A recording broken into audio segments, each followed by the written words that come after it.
Hey, good afternoon. This is Bill Gross, the LA probate expert. And I had a chance today to interview an agent who is very experienced in real estate and recently moved her business into real estate sales and had tremendous success. So I'd like to introduce my colleague and now new and good friend, Patricia Castillo. How are you doing, Patricia? Hi, good afternoon, Bill. I'm so excited to be here with you today. Thank And you for inviting me.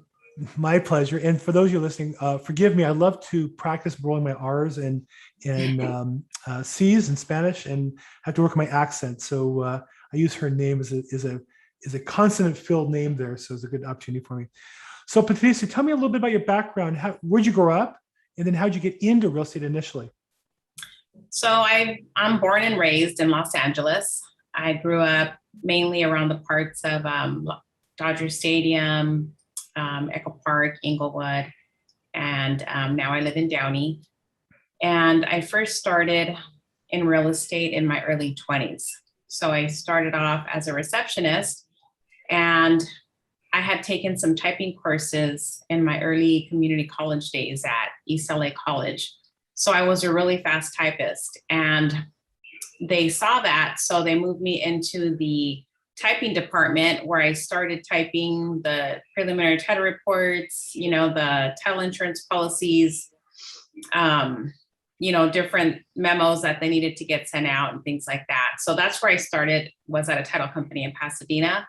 And then from there, I moved around and learned different parts of escrow. And then I just started in escrow for like the past 15 years.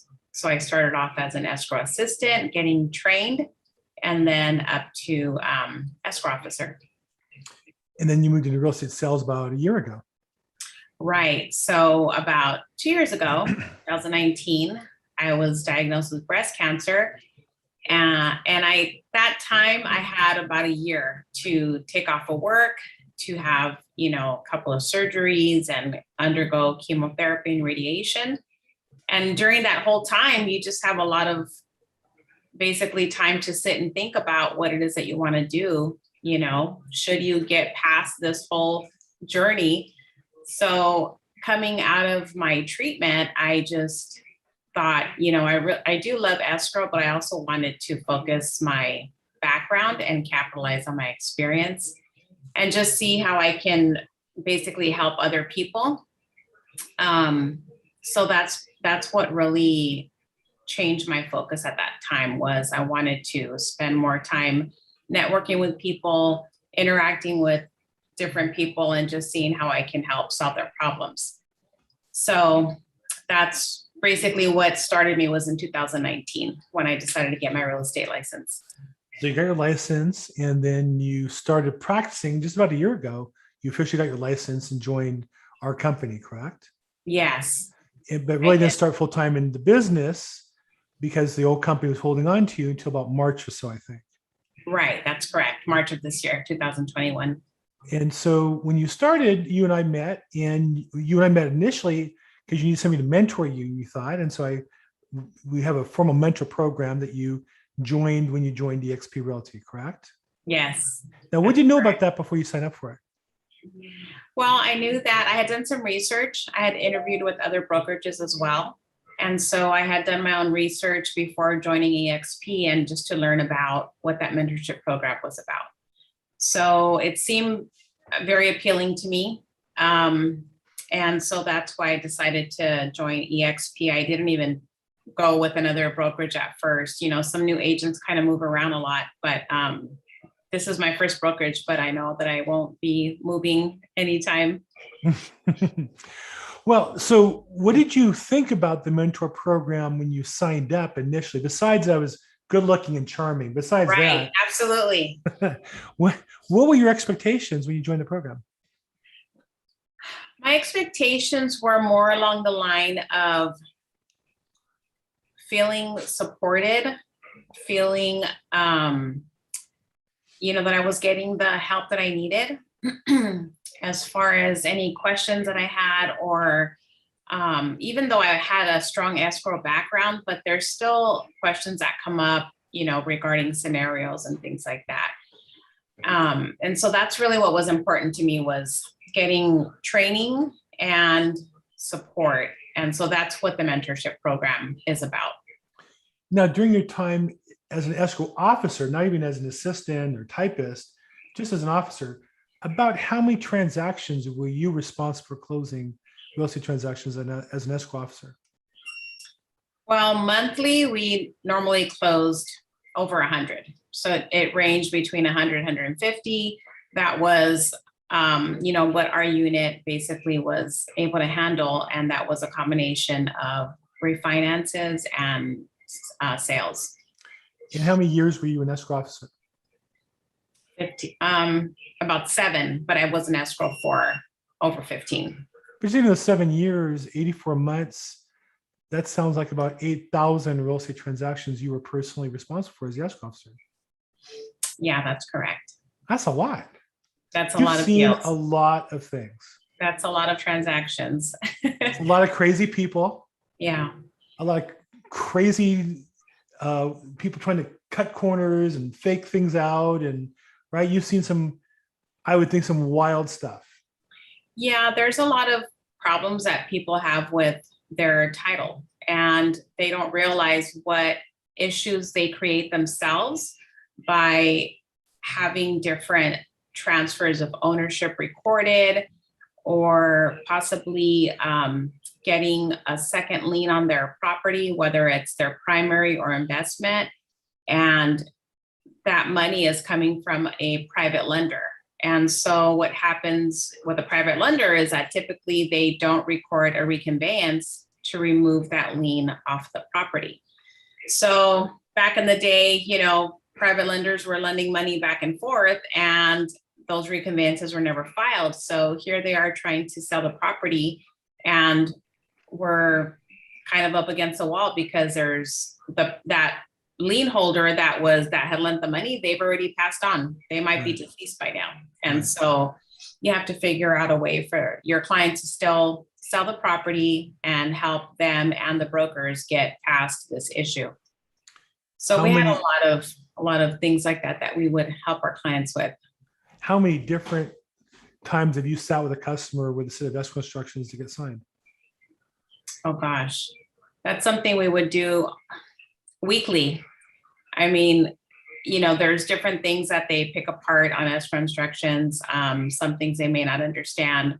And so we also have to explain to them that they might see, for example, a refinance. You open the escrow with an estimated loan amount, and then that's going to change in the future as the loan gets finalized. So we have to explain to them how there's certain variances that might happen. And so we issue an escrow amendment to reflect any updates. So my experience is that there's so much paperwork in a real estate transaction that very rarely do customers review it all, or even enough. They, at some point, even my clients who are attorneys, who would normally read every word, every document, turn to me and say, is this stuff okay? And as if to say, I've read it. Now, I'll admit, I don't read every page because a lot of these things are forms that we see over and over again. I'm looking for what's filled in. But I think that one of my strengths is that I know what to look for, and I can say to my clients, I've reviewed everything and I'm satisfied with it. You've now been on both sides of the aisle, or both sides of the table. What's it like now meeting with clients and having a look at the documents? Do you feel comfortable that you understand the documents and that you can, support them in learning what's there, or review for them? Yes, absolutely. I feel that having my escrow background really helps to be able to provide that service to my clients, where I can let them know you're going to receive an opening package and it's going to include XYZ, because I already know it's going to include escrow instructions, an owner's declaration, a statement of information, a loan information authorization form. And so I can explain to them ahead of time and just give them a quick rundown of what those documents mean and why they're needed, and let them know if they have any questions, I can walk them through the forms so that they're filled out correctly, and so that everything gets returned back to the escrow company and it's all complete, and it's not going to delay them getting any information that they would need for the closing. So it's very helpful. When you looked at joining EXP, I felt like a football coach where, a track star called and said, "Hey, I run a 100-meter dash. I'm the fastest guy in college, but I want to play football." And I think to Right. myself, I'll find a way to make you a football player if you can run that fast. In your case, you know so much about transactions. We had this discussion. You know so much more than you understand. That once you understand how to explain it to customers, they're going to naturally turn to you and trust you and rely on you because you're worthy of being trusted and relied on. And I think that's your superpower. What do you think? Thank you. I feel the same way. And I think it's just realizing your potential and the depth of knowledge that you have. So that's what I'm working on, because I feel like everybody knows what I know, but I know that that's not true. No. So, that was really a neon sign for me with my first transaction. It was representing a seller and then guiding her to purchase her replacement property. And so a lot of the things that we went over and the steps, and this was my first transaction or two with EXP as a new agent, but because I already knew the background and what the steps were, I could explain all that to her confidently and reassure her as we were going through the process so that she felt comfortable, and also educating her so she felt knowledgeable and empowered about the decision she was making. And so it just, it feels good when you know what you're doing and you Sure. feel that you're providing that good service to your clients. So now you've closed 3 transactions as a salesperson after the thousands and thousands in escrow. But now you get paid a little bit more, right? Right. And at XP, you get stock for your first transaction. Have you received that yet? Yes. What was I that did. like? What's that like? That was very nice to see that I was now part of the stock share program. Yeah. I did sign up for the 5% to get contributed per closing. So I'm just excited to continue to build that and basically secure my future with, this wealth, and continue to help clients and basically grow professionally and personally. So what would you like to say out there if there's somebody watching you who knows you, likes you, they're thinking they have some questions regarding selling a property or buying a property, what would you like to say to them?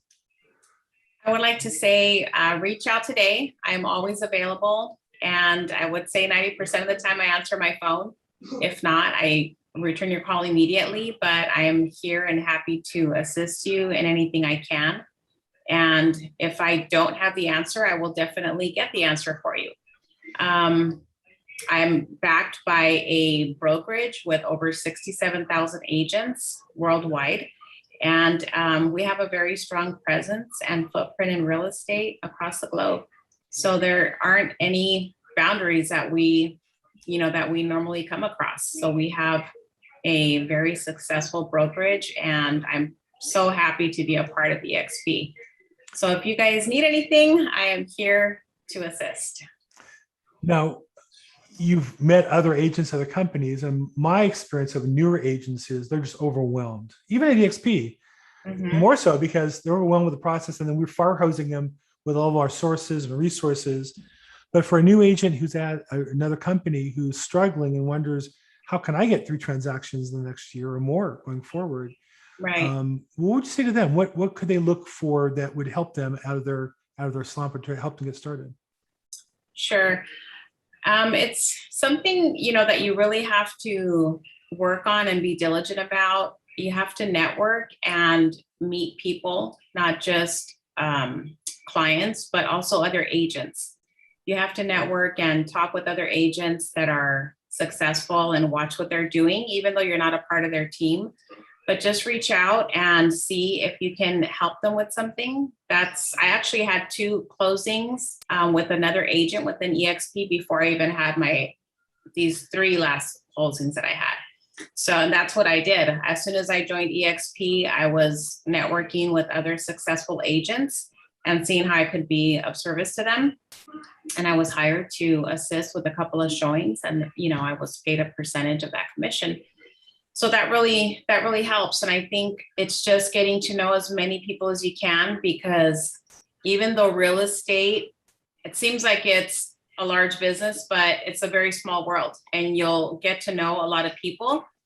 And that's just going to strengthen your network and your knowledge base. You keep learning from other people. So you're a year into this. Where do you want to be? Because this is going to be recorded on the internet. Where do you want to be 4 years from now? When you look back at this video, where are you going to be 4 years from now? 4 years from now, I'd like to be possibly looking into having a team. I am a listing agent. Of course, I will work with buyers as well. But I would like to start growing a team and putting some focus into that and developing more systems and practices to do that. And so what kind of success do you think you might be 4 years from now? What kind of success? You have a goal in mind of where you want to be 4 years from now? How many deals you want to close? How many families you want to help in a year?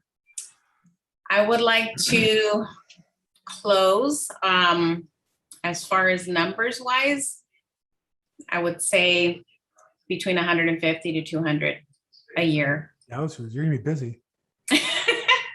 Yeah, so I would definitely need some help. So we get some people helping you. We need some sellers to call you right away to get started on that. And then lastly, I'd say, so imagine you're 5 years from now and you're closing 100 deals a year. You're looking back on Patricia right now where you are. What would you see yourself right now you need to do to get going, to make that happen? What's your advice to yourself? Have more conversations. The same advice that I'm giving to new real estate agents is get connected, network with people, talk to people so that you can, grow your network and not hold back. Don't be a secret agent. You want to make sure that everybody knows that you're in real estate. And so that's basically what I'm doing right now. I'm networking and attending events and just reaching out and continuing to focus on letting people know what I'm doing and how I can help them. Fantastic. So if people want to reach you, how do they get a hold of you? So my phone number, and this is my cell phone, it's 323-365-9909. And is there a good email address? Yes, it's Patricia Castillo, sales.la@gmail.com. And you're also in social media, right? Where will you get a hold of you on social media? Yes, on Instagram, actually all of my handles are the same. So it's Patricia Castillo, sales, LA, and that's for Instagram, Facebook.